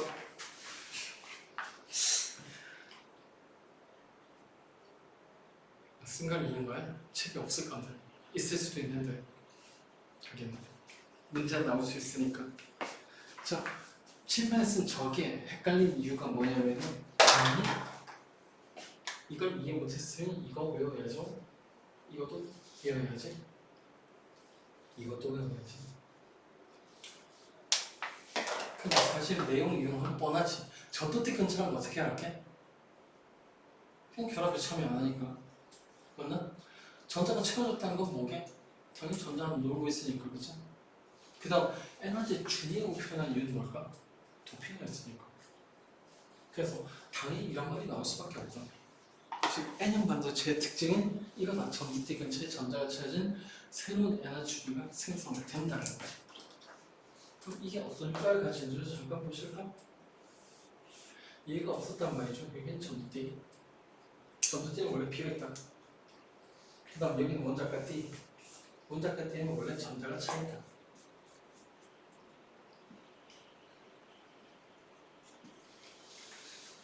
그런다. 반도체라서 이 띠 틈을 정리하기 쉬운 게 아니라고 했다. 그죠? 즉 여기 있던 전자가 이까지 기어 올라가는 건 사실상 불가능해요. 양심이 있으니까 거의 잡쳐줘. 불가능. 먼저 할게 아니야. 그다음에 둘다 전투띠르네. 미안, 이거 몰랐어. 원자가 띠. 자, 이거 좀 이해를 해야 되니까. 별바로. 자, 다시 순수한 반도체, 즉 도핑을 안 하는 반도체는 아까처럼 여기까지 띄워놔야 되는 생으로. 근데 아까 한참 같듯이 고유 반도체는 쓰레기다. 정의가 일어날 리가 없다고. 그런데 말이지, 지금 효과가 뭐냐면 전도띠 근처에 전자가 심지어 채워진 새로운 에너지 준위가 생겼다. 그럼 여기에 전자가 채워진 상태로 얘가 새로 생긴다 뜻은 이게 도핑의 효과라고. 그럼 이제 전도띠에 전자를 공급하기 위해 가지고 굳이 원자가 띠에서 전자를 버릴 필요가 없죠? 그냥 여기까지 되죠. 그럼 오늘 전자는 자유롭게 움직이는데. 그래서 결론 내릴 수 있는 건 전도띠 근처에 전자가 채워진 새로운 에너지 주인들이 생기니까 전기 전도성이 당연히 좋아지지. 쉽게 전자가 전이하니까. 그보다 중요한 건 이 그림을 봐서 뻔하게 할 수 있는 건 이거죠.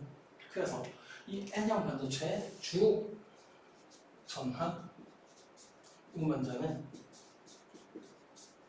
당연히 전도띠의 전자다.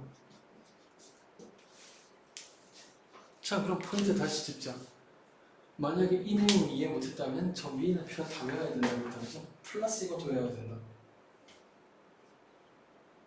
그래서 난 추천 못하겠어. 대체 저긴 전자 저걸 뭐라고 표현해야 될까? 즉 이것만 이해하면 사실 이것도 만들어낼 수 있고 얘도 금방 알아낼 수 있다. 이 정도. 그런 다음 중요한 거 주 전하는 문제 전도띠는 전자는 당연히 네거티브 차지. 즉 음전하게 가지고 있으니까 이걸 네거티브 타입이라고 한다. 즉 이름만 딱 봐도 N형. 그럼 주 전원부자가 네거티브한 차지를 가지고 있겠네. 근데 그게 전자겠네. 그래서 반도체의 주 전원부자가 전자다라고 하는 것까지 쉽게 알아낼 수 있다. 그럼 나는 어디에서 문제를 낼 거냐면 여기서 문제를 낼 거야. 전도띠. 자, 이게 N형 반도체. 그리고 보다시피 이해하기가 매우 쉽다.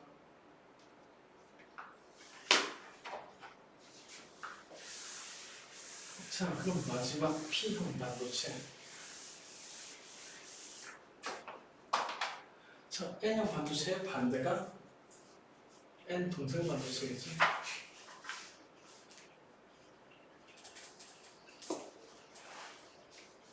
아니고. 자, 그래서 N형 반도체는 거꾸로 얘기하면 되겠죠. 14족에 13족을 도핑한다. 풍소나 알루미늄 이런 거. 자, 그래서 얘도 구조를 보면 Si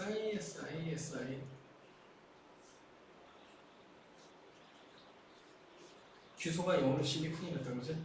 이 땅을 만드니까 실리콘밸리라지.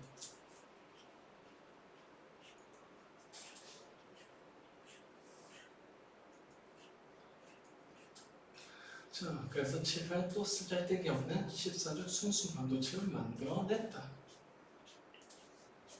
알고 들어. 근데 아까 얘기했듯이 얘는 쓸데가 없다고 했다 그죠? 자, 그럼 여기에 13족 만만한 놈 책인 대로 알루미늄? 얘 알루미늄 썼겠지 당연히? 붕소 떴네? 나도 그럼 붕소 써야지.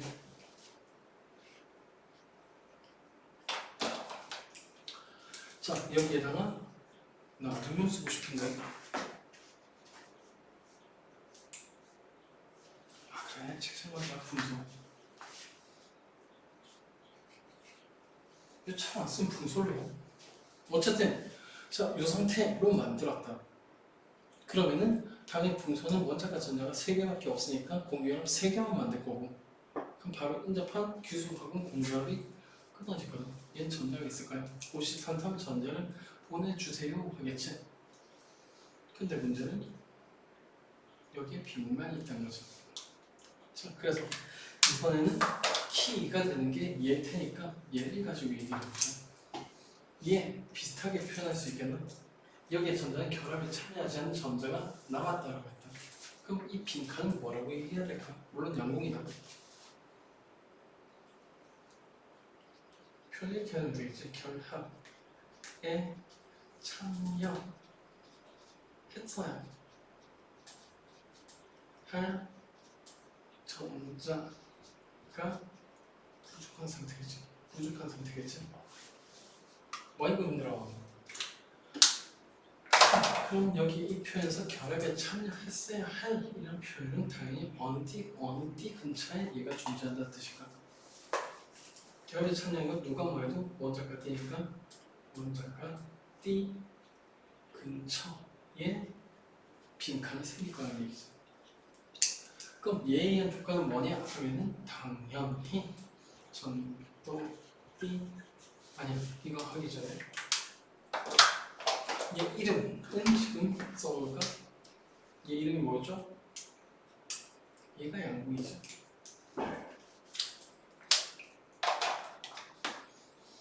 자, 그러니까 얘도 이렇게 표현 가능하겠네.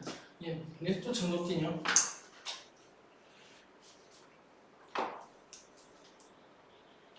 원자가 D 근처에 에너지 주위가 새로 생기긴 하는데 문제는 거기에 전자는 부족한 상태. 전자가 비워진 새로운 에너지 주위가 생성된다는 얘기다. 바로 옆에 표현이랑 비교해보면은 공통점이 있고 차이점이 있을 건데 공통점은 똑같이 중이 이런 거. 왜냐면 도핑했으니까.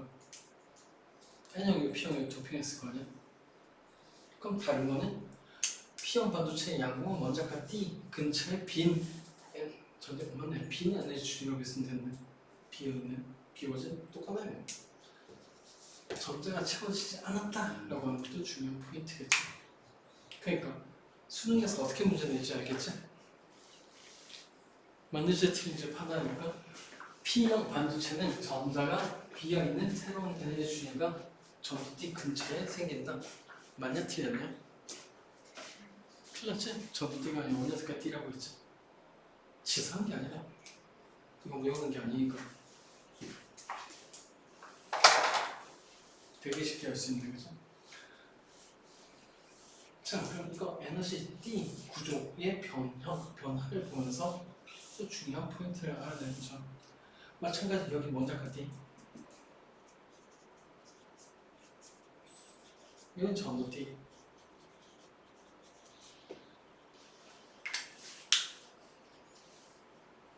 여기서 안 기모티 하면 큰일 나겠지?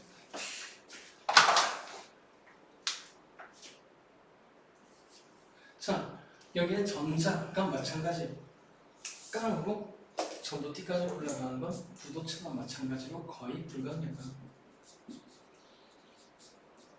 근데 지금은 어떻게 된 거냐 하면 결합에 참여해야 돼. 쉽게 해서 원자가 D 근처에 에너지 레벨이 생기는데 도핑했으니까 근데 이거는 비어있다는 얘기예요. 자, 그럼 전도성을 높이기 위해서 전자가 전도 T까지 가야 되나? 더 좋은 방법이 없을까?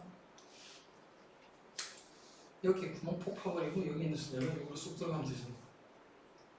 그럼 전도 D에는 자유전자는 없긴 하다. 근데 문제는 앞에 잠깐 보실까? 자, 여기 비어있는 공간, 여기 있는 이 전자가 이렇게 이동할 수 있나? 이동할 수 있죠? 그러면 당연하게 그 반대쪽으로 양봉이 이동하는 셈이에요. 중요한 포인트는 양봉이 이동했다는 거죠. 이동할 수 있다는 뜻이다. 전자처럼. 자, 그러면 여기에 전자를 휙 옮기면은 당연하게 이때 일어날 일은 이 양봉 안에서 또 다른 데로 양봉이 이동하고 또 다른 데로 양봉이 이동하고 또 다른 데로 양봉이 이동하고 양봉이 이동할 수 있지. 맞나?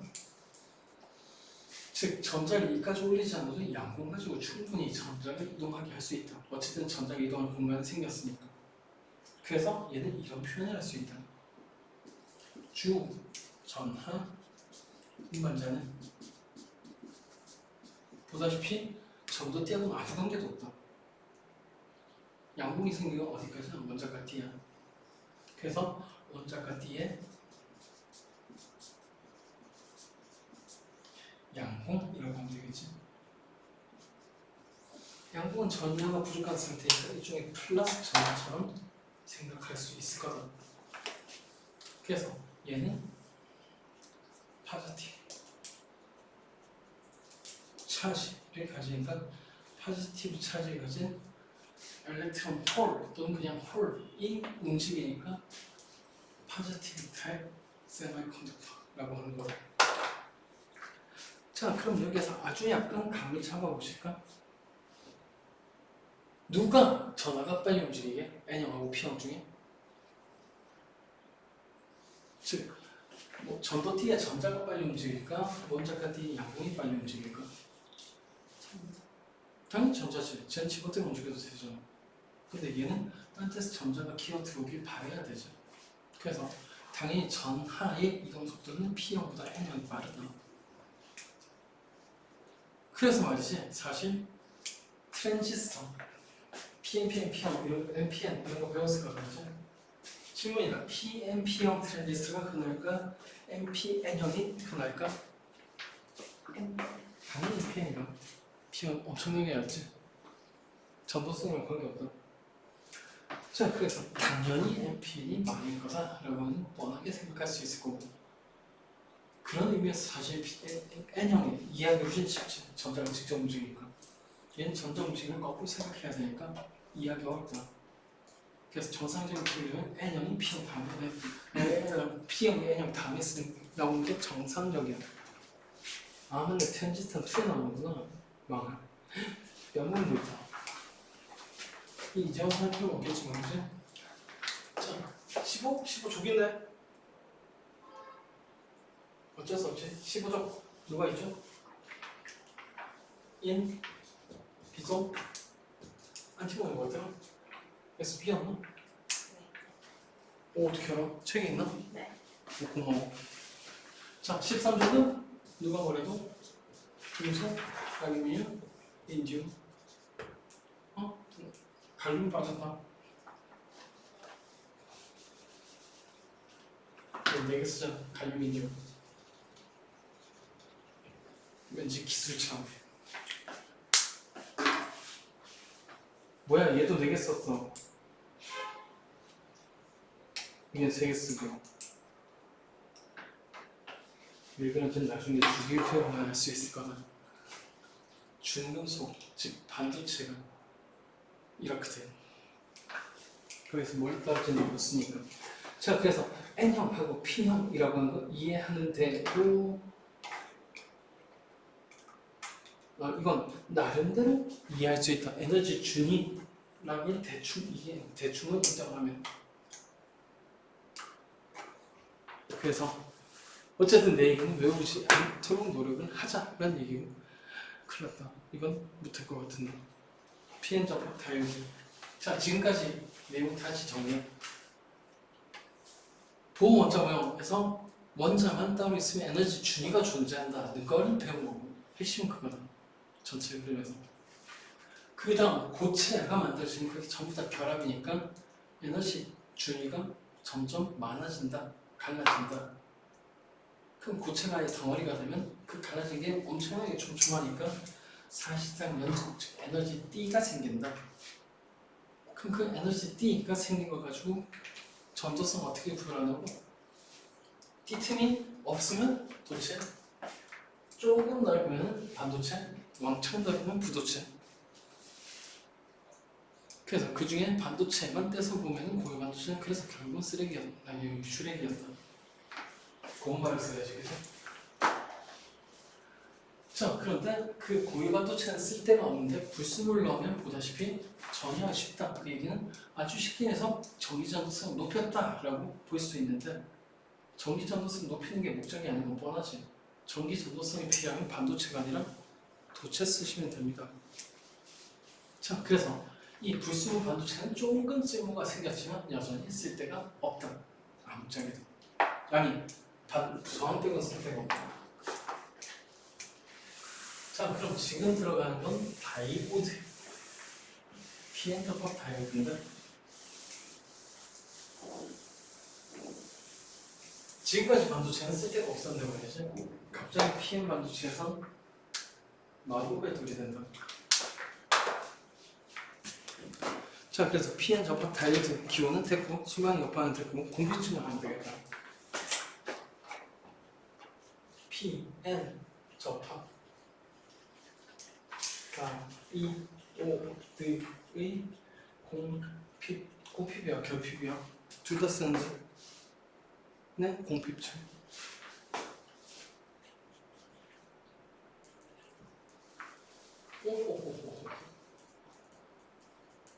혹시 알고 있는 물질 중에 항상 플러스 전환을 띄고 있는 물질을 본 적 있냐?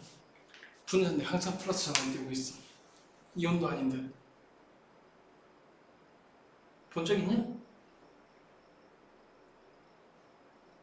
그런 게 있을 리가 없지. 주변에서 전혀 끌어오겠지. 그리고 항상 마이너스를 띄고 있는 놈도 없다. 만약에 그런 걸 발견하면 얼마 전에 난리 났던 그놈의 초기인배체보다 더 큰 관련이 될 수 있다. 왜냐고 플러스와 마이너스 사이에 플러스 띄고 있는 분자랑 마이너스 띄고 있는 분자 사이에 전선이면 계속 전류가 흐르게 돼. 연력학 제일법칙이 깨지고, 그치? 에너지 보존 법칙이 깨지고 무한동력 시대로 넘어가겠지. 즉 말도 안 되는 소리가 들려. 근데 그 말도 안 되는 소리가 가능하다. 약간의 조건이 필요하지만. 자, 그래서 바로 옆에서 만든 그놈의 P형 반도체하고 N형 반도체를 붙이자. 책 순서를 따라야지. 난 N을 앞에 놓고 싶은데 얘는 P를 앞에 놓네. 여기서 잠깐 어차피 삼성 가지고 이런 걸 배우는 걸 테니까. 자, P형 반도체를 만들고 N형 반도체를 만든 다음에 둘을 붙인다는 게 가능하게 불가능하게? 뭘로 붙이지? 풀? 접촉점? 풀? 그래서 당연히 틈이 있을 거고 거기서 저는 무한정 증가했을 때 없어진다. 즉 실제 반도체는 동일한 반도체 덩어리를 한쪽은 P형으로 한쪽은 N형으로 도표를 따로 하는 거다. 즉 따로 만들어서 붙이는 게 아니라 원래 붙어있는 걸 각각 P형, N형으로 도핑하는 거다. 도핑은 어떻게 해요? 나도 모르겠는데? 그건 기업한테 물어봐야지. 얘들아, 어드밴스트 뭐였더라? 이름이? 어드밴스트 머티리얼이었나? 뭐 하여튼 그런 의미의 회사가 있어. 어떻게 하냐고? 저기 13조각 15조를 일단 실리콘 판을 갖다 놓은 다음에 13조각 15조를 이온으로 만들어서 플라즈마 안에서 쏴버리는 거죠. 그럼 걔가 뚫고 들어가겠지. 그 정도 비율에 조절하는 거예요. 즉 실제로 플라즈마 만들어서 쏜다가 맞는 얘기다. 또는 유식함으로 반도체 노광 장비 뭐 그런 마스킹하고 노광하고 그런 게 사실은 산업 한국의 그 플라즈마가 다른 조건을 바꿔주는 거예요. 자, 어쨌든 사실 알고 보면 별거 아닌데 알고 보면 더 무서운 기술이지. 그게 몇 나노미터, 즉 원자 10개, 100개 정도 사이에서 왔다 갔다 하는 거니까 원리는 같다는데 직접 하려면 말이 안 되는 소리지. 보이지도 않는데. 자, 어쨌든 이렇게 갖다 붙였다 치죠. 그러면 P형의 성질은 뭐냐면 P형에 주로 생기는 건 당연한 얘기지만 전체적으로 중간 맞다. 즉 N형 반도체는 마이너스 전기 띄고 있는 게 아니라 중간 맞다. 그 다음 P형 반도체도 플러스를 띄고 있는 게 아니라 그냥 전자 모자란 걸 넣어가지고 원래 중성이 유지가 되는 건 맞다. 근데 문제는 이거지. P형 반도체는 양공이 과잉이라. 얘는 전자가 과잉이지. 자, 양공이 과잉됐다라는 건 전자가 필요한 곳이 있다. 또는 이렇게 해석될 수 있겠네. 대충 전자가 부족하다고. 즉 P형의 중성인 건 맞긴 한데 얘는 놀고 있는 전자가 남아나고 얘는 전자가 모자란다. 쉽게 해서 여기는 전자 밀도가 과잉, 여기는 전자 밀도가 부족이라고 보면 된다는 얘기다. 그러면 또 생각할 수 있는 게 있지. 한쪽은 밀도 또는 농도가 높고 한쪽은 낮다. 그럼 뻔하게 일어나는 일이 뭘까? 높은 데서 낮은 응? 높은 데서 낮은 데. 농도가 높은 데서 낮은 대로 또는 밀도가 높은 데서 낮은 대로 그 입자가 움직이겠지. 그런 현상을 뭐라고 하는 게 즉 전자는 여기에서 과잉된 쪽에서 모자란 쪽으로 웬만하면 이동해 가려고 할 거다. 알아서 입자 운동 뭐라고 부를까? 그 연료각체 인체. 그런 관이 있긴 한데 입자가 스스로 움직여서 자발적으로 고농도에서 저온도로 이동하는 현상이 두 글자로 확산이라고 부르죠. 즉 특이한 현상이 벌어지는 게 얘는 당연히 확산이라는 현상이 벌어지게 돼 있다는 얘기예요. 즉 N형은 전자가 과잉, P형은 전자가 부족하니까 일단이라는 건 전자가 확산해서 이동한다는 거다. 자, 그럼 그 다음 일어나는 일은 뭐냐? 이차니까 얘는 여전히 P, 얘는 당연히 N. 자, 전자가 이렇게 확산하면 일어나는 일, 당연히 P형 내부에는 전자가 조금씩 들어갔으니까 마이너스 전화가 생기겠죠. 그 다음 N 반도체는 전자가 도망갔으니까 플러스 전화가 생기겠죠. 그럼 이런 상태가 되면 어떤 일이 벌어지면 전자가 이동하려고 할 때 두 가지 경우를 받게 되겠죠. 첫 번째, 여전히 전자가 많은 데서 적은데 움직이는 확산. 근데 마이너스 밀어내니까 반대쪽으로는 전기력을 받을 거다. 그죠? 투명했으면 전기창이라고 하고 싶구만. 즉 어느 정도 지나면 이제 반대 경향성을 받는다. 확산하고 전기력. 그럼 시간 지나면 어떻게 될지 예상이 되나? 처음에는 여기가 전자가 많으니까 왕창 확산. 근데 문제는 확산돼 갈수록 여기에 마이너스 전화가 쌓인다. 그럼 반대 방향을 받는다. 시간 지나면 확산 경향성은 거의 그대로 건데 약간 줄겠지만 어차피 전자가 많이 움직이는 방향이거든. 근데 전기력은 점점 세지지 않겠나? 그럼 결국은 어떻게 될까? 언젠가는 확산에서 넘어가는 경향성과 전기력으로 되돌아오려는 경향성이 평형에 이룰 거다. 그러면은 여기에 전자가 빡, 여기에 전하가 빡 고정된 채 더 이상 전하의 움직임이 없어지겠지. 그래서 이렇게 전하의 힘이 멈춰진 상태에서 이렇게 전하가 분리되어 있는 이 부분 또는 더 이상 전하의 움직임이 없는 이 부분을 뭐라고 부르냐면 공필층이라고 부르는 거.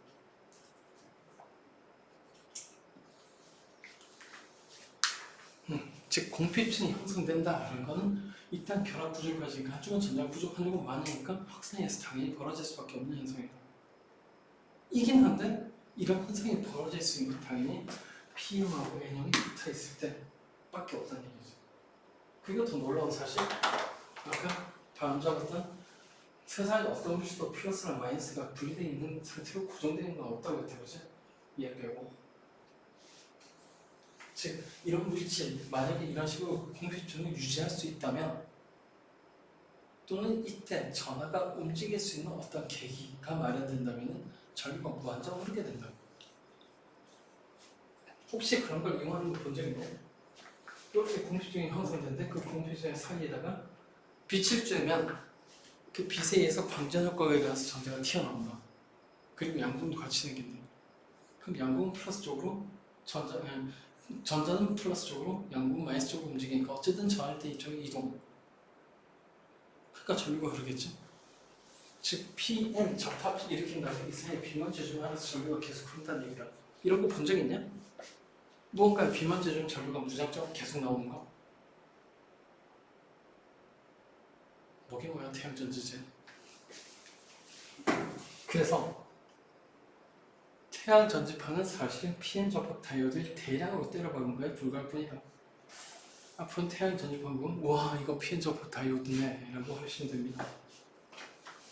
그리고 사실 지금 태양 전지판에 쓰고 있듯이 진짜 거의 태양만 있으면 무한정 쓸 수 있죠.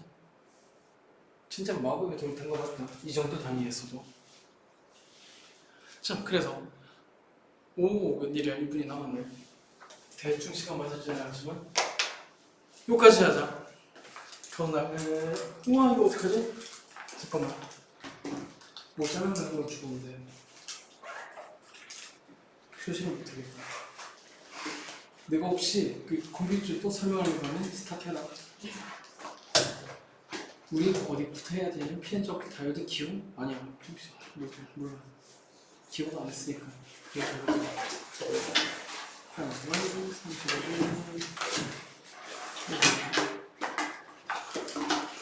오케이.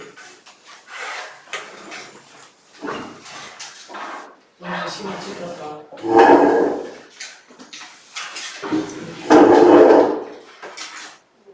네, 빠이빠이. 네. 우와.